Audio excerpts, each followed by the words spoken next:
Hello everyone. Let us discuss about the topic that is a interfacing of keyboards.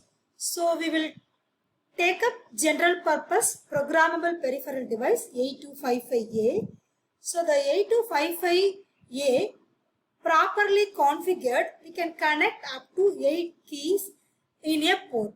So there are 3 ports in 8255. So maximum of 24 keys alone could be connected.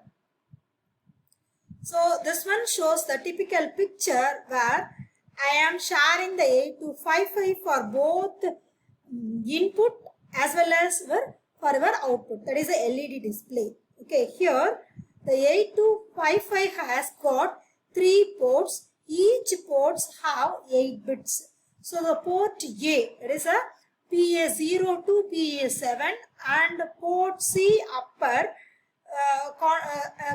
is configured for input, configured for your output port, and then similarly for port B and port C lower is configured for your output input. So not there is a input. So okay, if I don't want to connect output, then I connect everything for input. Then the maximum I will connect 24 pins. Maximum I will connect 24 pins because this only is 12 pins. Here also 12 pins. You combine these two, which is given 24 keys. With this 24 keys, we will not be able to cover all alphabets in our English. So, and not only that, we have to include numerals, special characters, and arithmetic operations, and all this part to be incorporated in a keyboard. So which is not possible with these 8255A or a simple interface method. So we can take up matrix keyboard. So assume that you have 8 columns and 8 rows, then 64 keys we can able to connect. The problem here is one tedious one. So here in this case here, whenever I press this one, I press any one of the key, so the corresponding port will be 0. Here in this case we can analyze which key you have to press. Okay, that will be easiest one here. So when it is in the form of matrix, that is tedious one. So next, there is a matrix interfacing. The keys are arranged in matrix format. So with 8 rows and 8 columns, so totally 64 key could be interfaced. The keyboards are mechanical switches like as a spring. So whenever I press it, just oscillates for a moment and settled to a final value. So which will be bouncing, and it will be involves 3 steps. One is a key pressed deduction, key debouncing. That means wait for 10 milliseconds, and then finally key decoding. So next to the key debouncing are 2 methods. One is for the first one is a hardware by using latches. So you can connect each of the keys with the latch. So the latch is a 1-bit memory device. When the keys is being pressed, so it oscillates but settles it. So the settled value is stored in a latch. So which can read out, or you can go by software by writing a delay program which just check after a span of 10 milliseconds. Then again make the program read the valid key is pressed.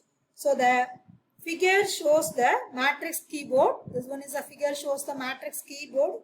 The port A output is a row. This is a port A is output as a row. Port B is a input as a column. So here assumed all the keys are opened. Here assumed all the keys are opened. So all the columns are tied up with plus 5 volts and 10 kilo ohm resistors. All the columns are logic 1. Then none of the keys is being pressed. Okay. So here there is one here. This one is the input column matrix. Here this one is the output row. There is a port port A. Here this one is a port A. So when all the keys are opened, all the columns will read logic 1. All the columns will read logic 1. So when any one of the keys pressed, the corresponding column goes to logic 0. The corresponding column goes to logic 0. Scan the row by sending one row at a time as logic 0. So to get the row and column information, so consider a logic 0 is output to one row. Consider a logic 0 is output to one row. Okay. So and a column as read. If one of the columns are logic 0, the pressed key is not in that row. The pressed key is not in that row. So that logic 0 is rotated to next row, and the columns are checked again. So this process is repeated until a logic 0 on a row produces a logic 0 on one of the columns. The pressed key is in the row which is logic 0 at that time. Okay, it is logic 0 at that time. That means I am pressing this key means this corresponding row is 0 and the corresponding column will be 0. So that's why this is a junction between these two rows and columns. Okay, so I am pressing this one. So after you getting this one,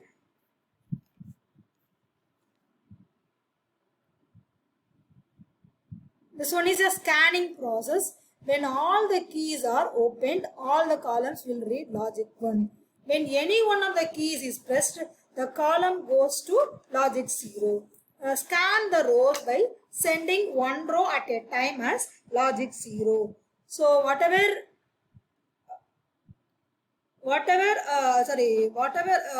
all the things, what are all the points which I explained here is written as in the form of algorithm. So this one is the algorithm. So step number 1, what is the step number 1 is initialize the control word of 8255 as port A, that is a row, that is the output port. So port B is a column, that is a input port. So step number 2 is read the columns. If key pressed column reads 0, next go to the next step. Otherwise keep it as this one, same step, else is. Step number 3 is wait for 10 milliseconds, key debouncing.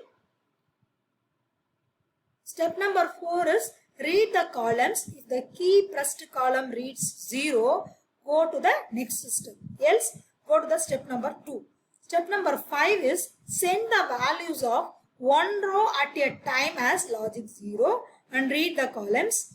If column reads 0, then get the column number and the row number to get the decoded value. So of that key that is pressed. So step number 6, else. Repeat the above step till all the rows is scanned. So step number 7 is get the code of the key and transfer the data to the processor. So final step, go to the step number 2. So references, these are all the reference book I referred for preparing this video lecture. Thank you for watching this video.